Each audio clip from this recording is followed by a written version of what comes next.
Buenas noches, mi nombre es José Heriberto Rodríguez Arenas, soy alumno de la maestría en Psicología Transpersonal, actualmente curso la materia Nacimiento, Muerte y Renacimiento. En esta ocasión nos tocó la videoexposición La muerte y el proceso psicodélico, coordinada por el doctor Héctor Manuel León Trujillo. Introducción. Exploraremos tres aspectos fundamentales relacionados con la muerte, su influencia en el pensamiento y el actuar de los grupos humanos.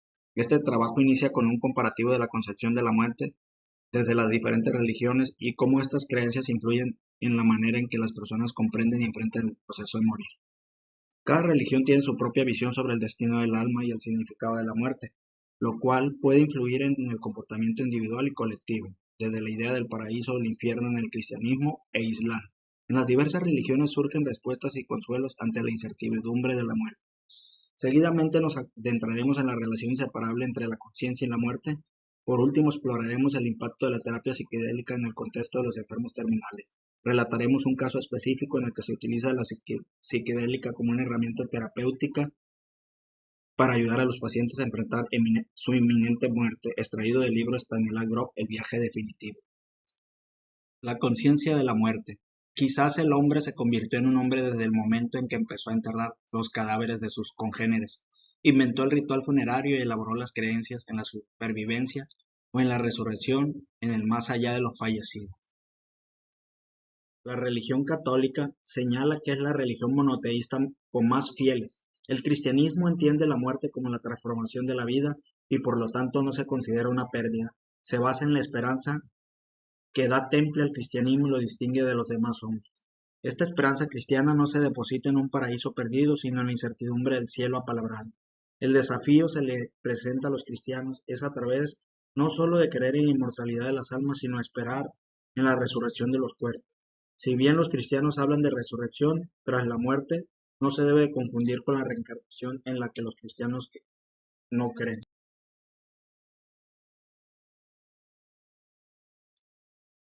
El Islam considera al hombre como un viajero en el tiempo y cuando se produce la muerte. Realmente lo que sucede, desde su visión, es que el hombre vuelve al Creador, que es de donde viene. En el Islam no se habla de muerte, sino de pasar a luz. Tras la muerte se realizan diversos ritos y una oración especial, el Salutu Yanasa. Con respecto a los actos que se celebran, se señala que el cuerpo se lava 3 veces con agua, esencias aromáticas y el camfor, y posteriormente en ellos se envuelve en 5 mantos si es mujer y 3 si son hombres. El sijismo, la tercera religión monoteísta más seguida que nace en el siglo XV de la escisión de las doctrinas que están en conflicto entre el hinduismo y el islam. Los fieles de esta religión creen en el ciclo de vida y en la reencarnación. Son conscientes de la muerte durante toda su vida y en el momento de esta es considerada como un acontecimiento más de la vida. Debido a su creencia de que el alma nunca muere, los sijismo no guardan el luto. Durante el funeral se reza para que el alma pueda liberarse del cuerpo para conseguir esa reencarnación y pueda formar parte de alguien nuevo junto a Dios.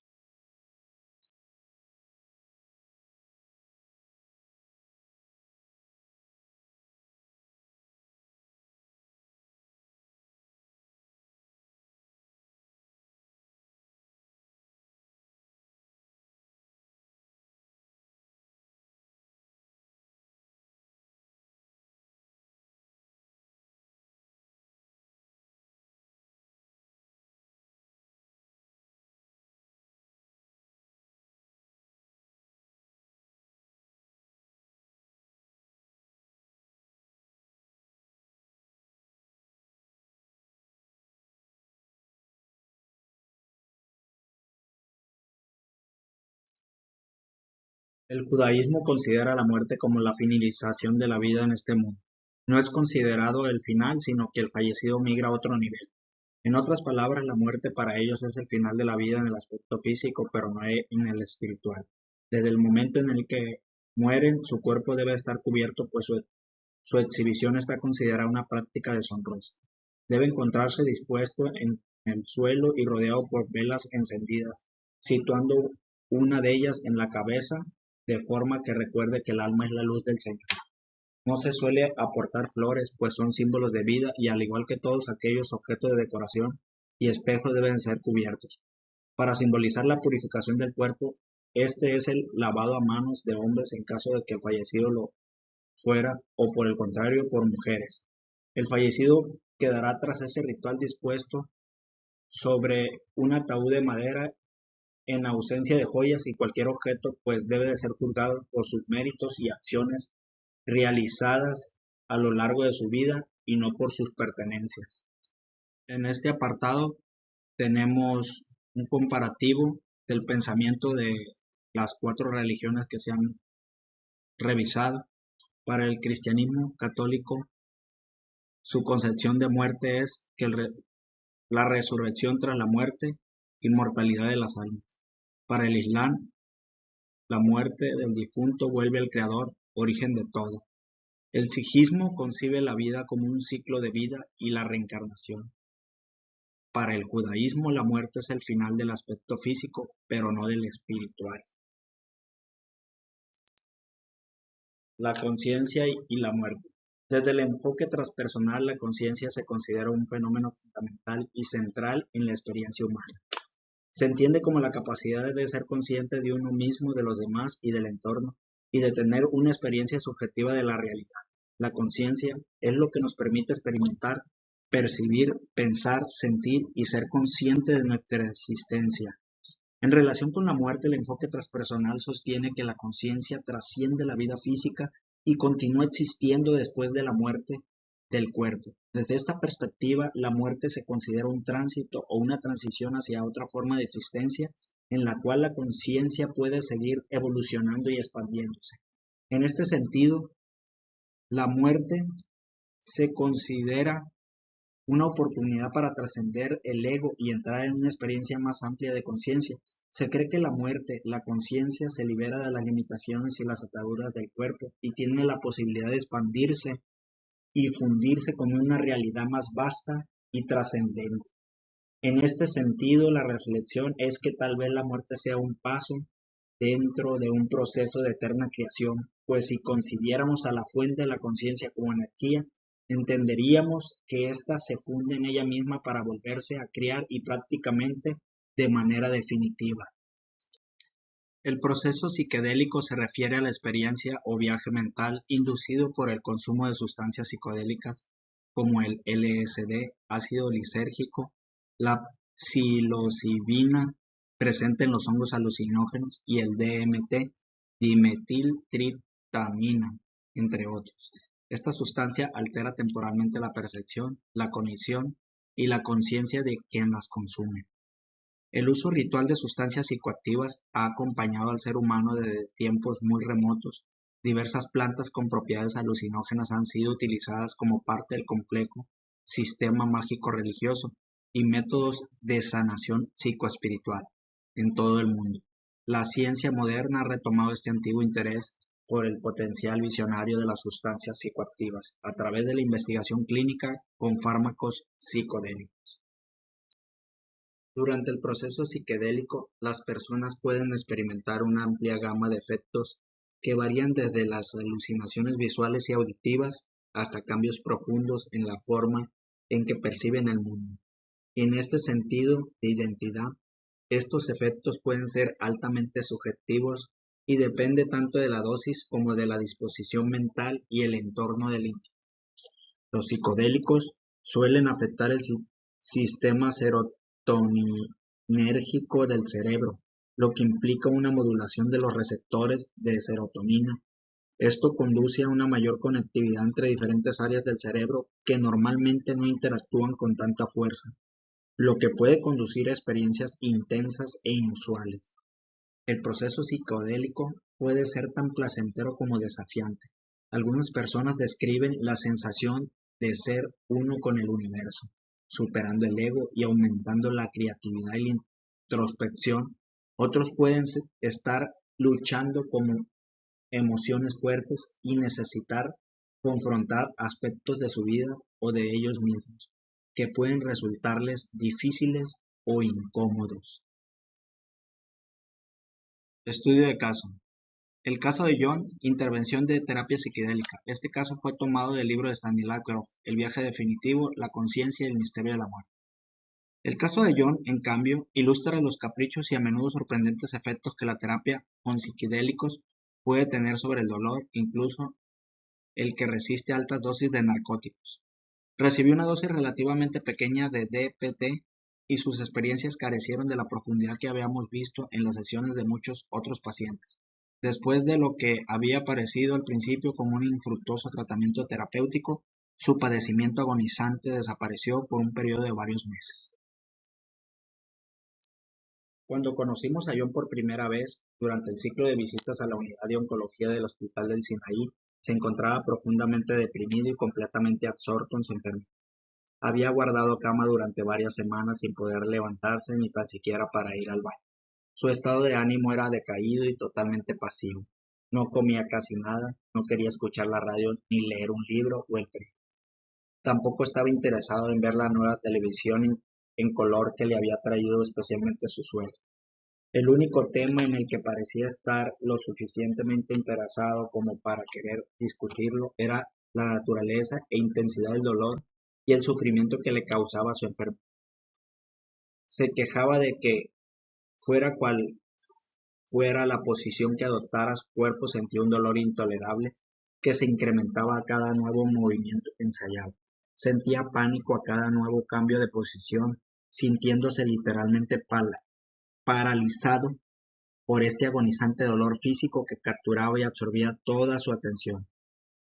Hacía un año que los cirujanos del hospital de Sinaí habían diagnosticado que John tenía un tumor maligno en el riñón derecho, que se originó en la glándula suprarrenal.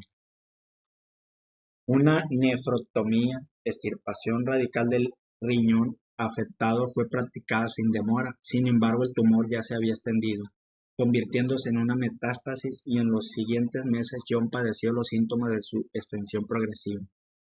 Cuando menos encontramos por primera vez, el tumor se había propagado por la columna vertebral, causando graves daños al sistema nervioso. John tenía 36 años, estaba casado y era padre de 3 niños. Ambos esposos consideraban se entendían bien. A menudo parecían discusiones en lo referente a la educación de los hijos, pero básicamente había un profundo sentido de lealtad, cooperación y afecto en la familia. La esposa de John, Marta, venía al hospital cada día hacia las 10 de la mañana y se quedaba hasta el atardecer, a pesar de que durante ese tiempo su marido no deseaba hablar con nadie y mostraba poco interés en el asunto de la familia. John se quejaba de su terrible dolor o de su somnolencia por la cantidad de medicamentos que le administraban. Marta siempre traía algo de trabajo al hospital, se sentaba reposadamente en un sillón, atendía cualquier necesidad o demanda de su esposo. Marta conoció el diagnóstico de John desde el primer momento y parecía estar afrontando esa dura situación con considerable coraje. Al principio escogió el diagnóstico y el pronóstico de la enfermedad a John, pero al cabo de un tiempo esta situación resultó insoportable para ella. Poco tiempo antes de nuestro encuentro, Marta había dado a conocer a su marido la gravedad de la enfermedad. John sabía ahora que tenía un cáncer y su estado de ánimo oscilaba entre el pesimismo y cierto optimismo acerca de su futuro. En varias ocasiones habló con su mujer sobre su muerte. Incluso recomendó a Marta que llevara a cabo un funeral sencillo para poder ahorrar dinero para los niños. En otra ocasión estuvo haciendo planes a largo plazo con respecto a su trabajo y habló de unas vacaciones al extranjero en un futuro cercano, cuando se recuperara de la enfermedad. Poco después de revelarle el diagnóstico, Marta decidió comunicárselo también a su suegra, aunque no se atrevió a decírselo a John, pues podría hacerle sentir violento e incómodo, sabiendo lo duro que sería para su mujer. Sabíamos que John sería un paciente difícil para la terapia psicodélica, donde se consideraba esencial la preparación psicológica y la cooperación. Era extremadamente reluctante a establecer contacto y mantener una conversación. Estaba tan centrado en su enfermedad o en el dolor, o tan mentalmente perturbado por el efecto de los narcóticos y los somníferos, que centrar la discusión era básicamente imposible. No quería hablar ni de su situación actual ni de su pasado o de los aspectos psicológicos de la terapia psiquedélica, pues no veía una relación directa entre estos temas y el dolor físico que padecía. Por tanto, la preparación tuvo que ser reducida al mínimo y parte de la información esencial nos fue comunicada por su esposa. Éramos reticentes a dirigir una sesión en estas circunstancias, pues considerábamos que la relación de confianza y comprensión seguía siendo insuficiente para el éxito de la terapia. Finalmente, bajo las reiteradas demandas de Marta y la desesperada insistencia de John de llevar a cabo el tratamiento en caso de que hubiera la posibilidad de que aliviara su dolor, decidimos organizar la sesión. En la mañana del día convenido, administramos 60 miligramos de DPT intramuscularmente a John, una dosis más baja que lo que era habitual debido a nuestra preocupación de que no estuviera preparado y dispuesto para la experiencia. Cuando la sustancia empezó a hacer efecto, le invitamos a colocarse los auriculares y una venda en los ojos. Accedió después de algunas reticencias y recalcando que todo lo que podría soportar sería una música suave, calmada y discreta. Esta actitud era evidente. Ya antes de empezar la sesión, John prefería permanecer en silencio en una oscuridad absoluta. Los estímulos visuales, acústicos o táctiles de cualquier tipo parecían incrementar su dolor y tornarle más irritable. En la primera etapa de la sesión, John se quejó con frecuencia del malestar que sentía, de las sensaciones de calor y del desagrado por la música. Estaba mareado y vomitó varias veces. En general, sus experiencias no parecían interesantes ni significativas. Pasó un tiempo luchando contra el efecto de la droga y tratando de mantener el control sobre la experiencia. Era extraordinariamente difícil para él lograr soltarse y prescindir de sus defensas, afrontando los contenidos que emergían de su inconsciente. El contenido de la sesión con DPT resultó ser bastante superficial y básicamente de una naturaleza biográfica. Recordó varios periodos de su vida y revivió ciertos episodios traumáticos de ella. Uno de ellos era un accidente de ferrocarril del que fue testigo en su infancia. Otro era el recuerdo de la lesión que su hermana, a la edad de 3 años, sufrió al chocar con un trineo contra un árbol, fracturándose una pierna. Hubo distintos episodios de violentas escenas bélicas que lo llevaron a revivir algunos recuerdos de su servicio militar. En otro momento de la sesión, John tuvo visiones de una tormenta en el mar, hundimiento de buques y gente que se ahogaba. Después de esto, recordó un peligroso episodio que ocurrió en la bahía de Chesapeake cuando él y algunos de sus parientes navegaban con una barca y estuvieron a punto de chocar con un barco mercante japonés. En la segunda mitad de la sesión, John se fue sintiendo cada vez más agotado y finalmente insistió en la venda de los ojos, así como los auriculares. No tuvo la sensación de que la sesión le hubiera aportado más conocimiento o una resolución mayor. Al cesar el efecto de la sustancia, todos nos sentimos decepcionados, con la impresión de haber fracasado.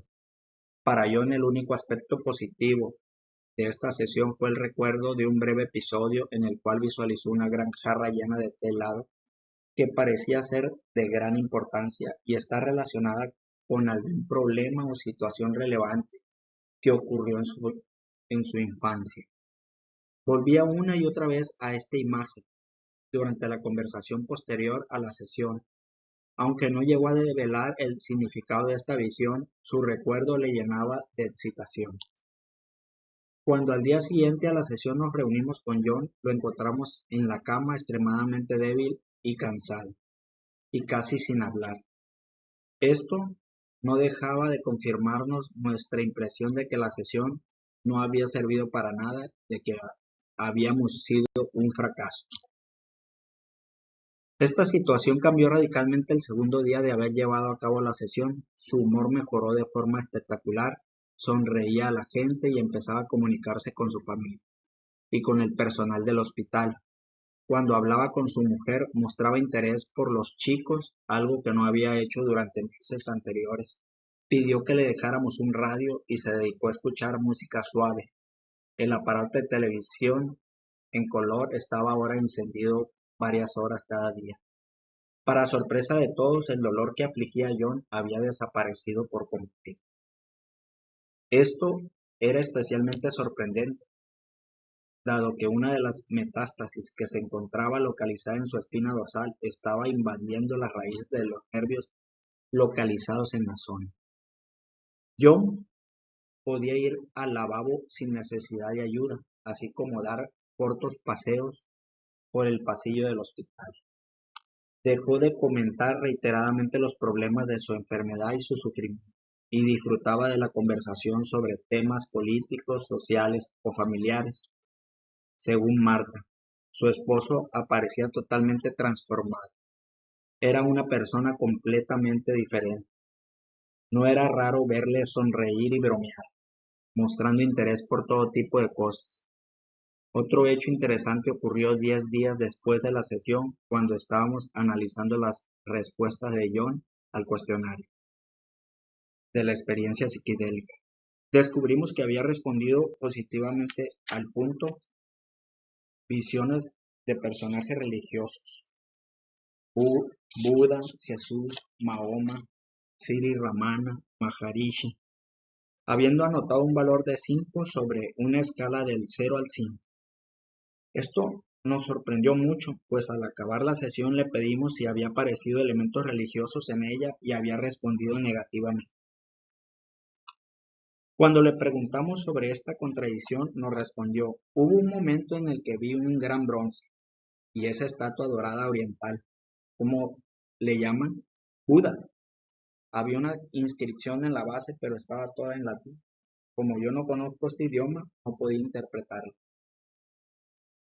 Es por esto que no os dije nada al respecto.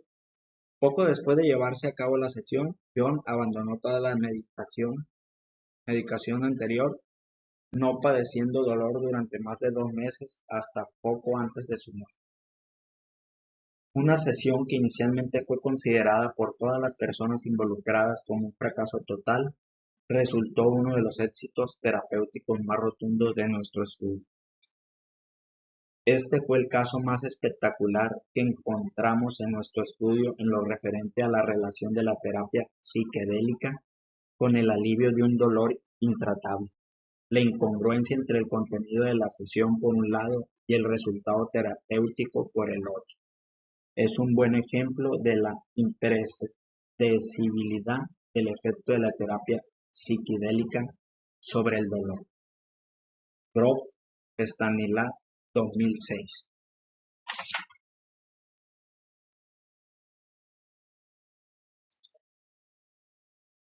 Como conclusión a esta exposición, ha abordado 3 aspectos interconectados sobre la muerte. Hemos explorado algunas concepciones religiosas de la muerte y su influencia en la forma en que los grupos humanos afrontan este fenómeno. También hemos reflexionado sobre la relación inseparable entre la conciencia y la muerte, y cómo nuestras ideas sobre la conciencia pueden influir en nuestra comprensión de la muerte. Por último, hemos explorado el uso de la terapia psicodélica en el contexto de los enfermos terminales, en donde el tratamiento psicoactivo ha proporcionado experiencias transpersonales y un poco de alivio del dolor y al final reconciliación consigo mismo, aceptando la muerte como parte del ciclo de la vida. Con estas experiencias puede tener un impacto significativo en su proceso de morir. La muerte, como un tema universal, trascendental, nos invita a reflexionar sobre nuestra propia existencia y buscar un mayor entendimiento de lo que significa para el ser humano. Y estas son las referencias bibliográficas en las que se basó esta presentación.